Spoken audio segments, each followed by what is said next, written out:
కృష్ణారెడ్డి గురించి కొన్ని విషయాలు చెప్పాలి కూడా. ఎందుకంటే నాకు కృష్ణారెడ్డి 2001 నుంచి పరిచయం. మేము జనశిక్షణ సంస్థానంలో బికి కృష్ణ గారు, నేను అక్కడ జర్నలిజం కోర్సు నడిపేటప్పుడు విద్యార్థిగా చేరాడు అక్కడ. కానీ అప్పటికే చాలా సంస్కారవంతుడు, అప్పటికే చాలా సేవాతత్వం ఉన్నవాడు. ఆ విషయాలు అప్పటికి తెలియదు మాకు. ఇంకా ఆ తర్వాత అప్పటికి కేవలం రక్తదాతగా మాత్రమే తెలుసు. నాకు రక్తదాతగా తెలుసు, మంచి సేవా కార్యక్రమాలు చేసేవాడిగా తెలుసు, బాగా యాక్టివ్గా అందరితో కలిసి మాలాంటి వాళ్ళందరితో కూడా ఏ కార్యక్రమం ఎక్కడ జరిగినా కానీ ఖచ్చితంగా హాజరై ఆ కార్యక్రమం పూర్తయ్యేంత వరకు ఉండి తనకు చేతనైనంత సాయాన్ని చేసి వెళ్ళేవాడు. ఇవన్నీ చూస్తూ ఉన్నాం. కానీ ఈ ఆశ్రమం పెట్టిన తర్వాత కొద్ది కాలంలోనే చాలా మానవత రూపంలో వీళ్ళందరినీ కూడా తీసుకురావడం, ఇదంతా కూడా నన్ను బాగా ఆకర్షించింది. కానీ నాకు తెలియదు, అంటే ఇక్కడికి వచ్చేప్పుడు చూడలేదు. మధ్యలో పుస్తకం తీసుకొచ్చి, ఫోటోలు తీసుకొచ్చి, సార్ ఇది చూడండి అని చెప్పి బండిలో పోతుంటే ఎక్కడన్నా చూడకుండా వెళ్ళిపోతున్నా నేనే పిలిచేవాడిని. కృష్ణారెడ్డి అనగానే వెంటనే అంత దూరం బండి ఆపేసి పరుగున వచ్చేసేవాడు. వచ్చి కాసేపు మాట్లాడి ఆ ఫోటోలన్నీ చూపించేవాడు. ఆ ఫోటోలు చూసిన తర్వాత నాకు ఏమనిపించిందంటే, ఇంత హృదయ విదారకమైనటువంటి పరిస్థితుల్లో ఉన్న వాళ్ళను కనీసం మనం చూడ్డానికే మన గుండె కలుక్కుమంటుంది, చాలా బాధపడతాం. అట్లాంటిది చేతుల్లోకి తీసుకొని రక్తం ఓడుతున్నటువంటి ఆ దేహాల్ని, నడిచే శవాల్లాగా ఉంటారు నిజానికి వాళ్ళందరూ కూడా, చూసాము ఇంతవరకు కూడా. అలాంటి వాళ్ళని చేతుల్లోకి తీసుకొని వాళ్లకు సపర్యలు చేయడం అంటే నిజంగా ఇది దైవత్వమే. మానవత్వం తర్వాత కూడా ఉన్నది దైవత్వం. ఈ దైవత్వమే అని చెప్పి నేను భావిస్తా ఉన్నా. నిజంగా వాళ్లకు ఇప్పుడు నేను రాయబోయే ఒక ఆర్టికల్ కూడా ఇక్కడ కూర్చున్న తర్వాత, ఆ వీడియోలోని చూసిన తర్వాత, వీళ్ళందరినీ చూసిన తర్వాత నాకు వచ్చిన శీర్షిక ఏంటంటే, క్యాప్షను, వాళ్ళిద్దరు కూడా నడిచే దేవుళ్ళు. అంతే, అంతకన్నా ఏం చెప్పలేను నేను. ఇంకా నడిచే దేవుళ్ళు. ఎప్పుడో మదర్ తెరీసా గురించి చదువుకున్నాం సార్ పుస్తకాల్లో, పాఠ్య పుస్తకాల్లో. మదర్ తెరీసా గారు ఇట్లాగే అచ్చం ఇట్లాగే రక్త మాంసాలు ఊడుతున్నటువంటి వాళ్ళని తీసుకొచ్చి, కుష్టు వ్యాధిగ్రస్తులందరినీ తీసుకొచ్చి, పురుగులు పడి తులుస్తున్నటువంటి వాళ్ళని తీసుకొచ్చి అంత అద్భుతమైనటువంటి అమ్మలాగా చేతుల్లోకి తీసుకొని ఒడిలో పడుకోబెట్టుకొని వాళ్లకు సపర్యలు చేసిన విషయాన్ని పుస్తకాల్లో చదువుకున్నాం. కానీ ఈరోజు ప్రత్యక్షంగా చూస్తున్నాం. ఎన్ని కోట్ల రూపాయలు ఇచ్చినా, ఎన్ని ఆస్తిపాస్తులు రాయించినా ఎవ్వరు కూడా చేయలేనిది, సాటి లేనిది ఈ సేవ. ఈ సేవకు నిజంగా చేతులెత్తి నమస్కారం చేయాల్సిందే ఎవరైనా కానీ. మరి ఇలాంటి పరిస్థితుల్లో ఆశ్రయ కృష్ణారెడ్డి ఎప్పుడూ కూడా మాకు ఇది కావాలి, అది కావాలి. నేను చూశాను చాలా మందిని, కొంచెం ఏదైనా కానీ బయట ఇబ్బంది కలిగితే మాకు ఇది చేయలేదు, అది చేయలేదు అనే వాళ్ళని చూసాము. సేవ రూపంలో సేవ పేరు పెట్టుకొని చాలా మంది బిల్డింగులు కట్టుకొని కోటాను కోట్ల రూపాయలు సంపాదించుకున్నటువంటి వాళ్ళని చూశాను నేను ఒక జర్నలిస్టుగా. మోసం చేసి పేదవాళ్ళని, ఇట్లాంటి వాళ్ళందరినీ కూర్చోబెట్టి వాళ్ళ ఫోటోలు తీసి ఆ ఫోటోలతో డబ్బు సంపాదించుకున్న వాళ్ళను చూశాను నేను. మరి ఇన్ని చూసిన తర్వాత వాళ్ళందరూ ఏం చేశారో నాకు తెలియదు. కానీ కృష్ణారెడ్డి మాత్రం ఒక మనిషిగా, మానవత్వం ఉన్న మనిషిగా వాళ్ళెవరు నాకు గుర్తుండరు. కానీ కృష్ణారెడ్డి మాత్రం చరిత్రలో నిలిచిపోతారు, నా మనసులో కూడా ఖచ్చితంగా నిలిచిపోతారు. కానీ ఇంతవరకు కృష్ణారెడ్డికి కానీ ఆశ్రయ సంస్థకు కానీ నా వ్యక్తిగతంగా నేను చేసింది ఏమీ లేదు. కనీసం ఇంతవరకు ఒక రోజు ఇక్కడికి రావాలి అని వెంటబడ్డాడు, కానీ నేను రాలేకపోయినా. బహుశా ఇందుకోసమేనేమో, ఈ రోజు కోసమేనేమో ఆగింది. కానీ నేను చాలా దాదాపు ఇప్పటిదాకా నేను ఒక 200 మందికి పైగా 200 మంది ప్రముఖులు, సామాన్యుల గురించి ఆర్టికల్స్ రాసిన. ఈ 20 ఏళ్లలో 200 మందికి పైగా ఆర్టికల్స్ రాసిన. నాకు నచ్చిన ఆర్టికల్స్ ఎన్ని ఉన్నాయో నాకు తెలియదు. కానీ ఈ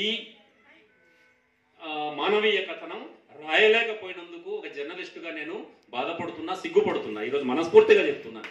కానీ ఇంకా ఆలస్యం చేయకుండా ఈరోజు మంచి రోజు, ఈ వేదిక మీదనే నేను తప్పకుండా అనాథ ఆశ్రమం గురించి నాకు తోచిన మాధ్యమాల్లో, టీవీల్లో కావచ్చు, పత్రికల్లో కావచ్చు, నాకు తెలిసిన ఇతరత్ర మిత్రుల ద్వారా కానీ ఖచ్చితంగా ఇంతవరకు చాలా ఇవన్నీ చూపించాడు కాగితాల్లో, ఇవన్నీ కూడా మొత్తం పత్రికల్లో వచ్చినవన్నీ చూపించాడు. మరి అవన్నీ ఒక ఎత్తు అయితే, నేను చేసేటటువంటి పని, నేను చేసేటటువంటి రాసే ఆర్టికళ్ళు ద్వారా కృష్ణారెడ్డికి కానీ ఈ ఆశ్రమానికి కానీ ఎంత మేలు జరుగుతుందో తెలియదు, కానీ తప్పకుండా మేలు చేయగలను అని మాత్రం నేను తప్పకుండా చెప్తున్నాను. కేవలం ఆర్టికల్స్ ద్వారానే కాదు, నాకు తెలిసిన కొంతమంది పెద్ద పెద్ద ఎవరు ధనవంతులు ఉన్నారు కొంతమంది, అలాంటి వాళ్ళకు చెప్పి ఈ రాష్ట్రంలోనే కాదు, మిగతా 2-3 రాష్ట్రాల్లో కూడా నాకు తెలిసిన ధనవంతులు చాలా మంది ఉన్నారు. వాళ్లకు నేను రాసిన ఆర్టికల్ పంపడం ద్వారా, నేను ఫోన్ చేసి చెప్పడం ద్వారా ఇక్కడ ఏమైతే కనీస వసతులు ఇంకా లేవో ఇక్కడ అవి కల్పించడానికి మాత్రం నేను చిత్తశుద్ధిగా ప్రయత్నం చేస్తానని మాత్రం కృష్ణారెడ్డి దంపతులకు నేను హృదయపూర్వకంగా చెప్తూ ఉన్నా. ఇంకొక ముఖ్యమైన విషయాన్ని కూడా చెప్పాలా, అదేమిటంటే గత సంవత్సరం 2 ఏళ్ల క్రిందట అనుకుంటా పుట్టపర్తిలో వివిధ రంగాల్లో సేవ ఇచ్చిన మా స్నేహితులకు అందరికీ, ఇక్కడ ఉన్న మా అనాథాశ్రమంలో ఉన్న అందరికీ నా నుంచి ధన్యవాదాలు. ముఖ్యంగా మా నవీ రసూల్ గారి భార్య మొదటి సంవత్సర దినంగా ఈ ప్రోగ్రాం అరేంజ్ చేసి మమ్మల్ని అందరినీ పిలిచినందుకు ఎంతో సంతోషంగా ఉంది. ముఖ్యంగా ఈ అనంతపురం జిల్లాలో మన ముగ్గురు ఉంటారంటే సత్యసాయిబాబా మరి ఫెర్రరు, వీళ్ళ ఇద్దరు అనంతపురానికే గవర్నమెంట్ కన్నా వారే ఎక్కువ.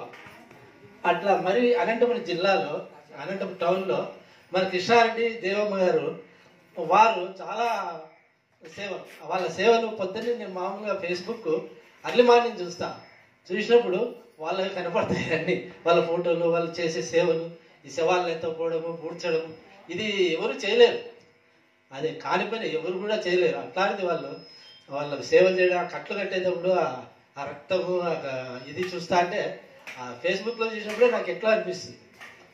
అట్లాంటిది ఆయన ఒక డాక్టర్ మా కంటే ఎక్కువగా వాళ్ళను అక్కడక్కడే జుట్టు అంత బొడుగుడు చేయడము, సేవలు చేయడము, ఇవన్నీ చూస్తే కరోనా ఉద్యోగంలో కూడా అట్లా దాంట్లో కూడా అసలు ఆ సేవలు మాత్రం ఎంత ఇదిగా తీసుకుంటారంటే పాపం వీళ్ళు అనాథలు, అంతకంటే వీళ్ళు దేవుళ్ళు అనుకోవాల్సిందే. అదే తప్పకుండా మా నుంచి ఆశీర్వాదాలు ఉంటాయి. మీకు మంచి ఆరోగ్యము, సేవలు ఇంకా చేయాలని కోరుకుంటూ సెలవు. నగర్లో బాబా టెంపుల్ పక్కనే గోడ పక్కన ఒక ఆమె పెద్ద ముసలామె పడిపోయింది, అంతే, ఎవరు పట్టించుకోలేదు. 4-5 రోజులు అవుతుంది, కొన్ని నెలలుగా అక్కడే ఉండిపోయింది, అన్నం లేదు. అట్లాంటి పరిస్థితుల్లో నేను చూసినప్పుడు ఒక ఆంధ్రజ్యోతిలో మానవీయ కథనం రాశాను.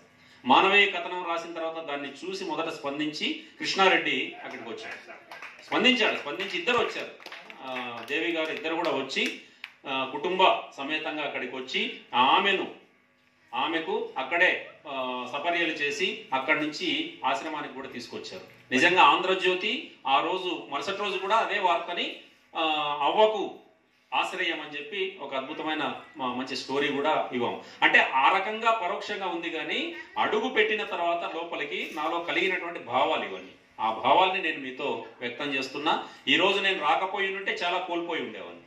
ఒకటి, అమ్మ వహీదా గారిని నేను చూడలేదు, నిజంగా నేను చూడలేదు. సారు ద్వారా సారు మాటల్లో ఎప్పుడు వినడమే కానీ ఆ చల్లని తల్లి వర్ధంతి రోజును పాల్గొనడం ఒక ఎత్తు అయితే, నేను చాలా చిన్నవాడిని, సార్ ఆశీర్వాదాలు నాకు కావాలి తప్ప నేను గెస్ట్గా వచ్చి ఇక్కడ పాల్గొనేంత లేదు. పెద్దవాళ్ళందరూ కూడా ఉన్నారు ఇక్కడ వయసులో, వాళ్ళందరికీ కూడా ఆశీర్వాదాలు మేము తీసుకొని ముందుకు పోయేవాళ్ళం. కాబట్టి ఈ ఆశ్రయ అనాథాశ్రమం అనంతపురం జిల్లాకే ఒక తలమానికం లాంటిది. అనంతపురం జిల్లాలో ఉన్నటువంటి అభాగ్యులందరికీ కూడా మరింతగా నీడనివ్వాలని మనస్ఫూర్తిగా కోరుకుంటున్నా.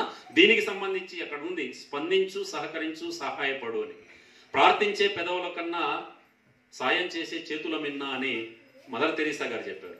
మరి మేమేదో మాటలు చెప్పి ఉపన్యాసాలు ఇచ్చి లేదా ఆర్టికల్స్ రాసి వెళ్ళిపోకుండా నాకు తెలిసిన పద్ధతుల్లో ఏ చిన్న సహాయమైనా ఎవరైనా చేయగలిగే వాళ్ళు ఉంటే, నేను నా ద్వారా చేయగలిగిన వాళ్ళు ఉంటే తప్పకుండా మీకు చేసి సహకరిస్తామని, ఇలాంటి ఎంతో మందికి నిర్భాగ్యులకి మరింతగా ఆశ్రయం ఇవ్వాలని మనస్ఫూర్తిగా నేను కోరుకుంటూ సెలవు తీసుకుంటున్నా. నమస్కారం.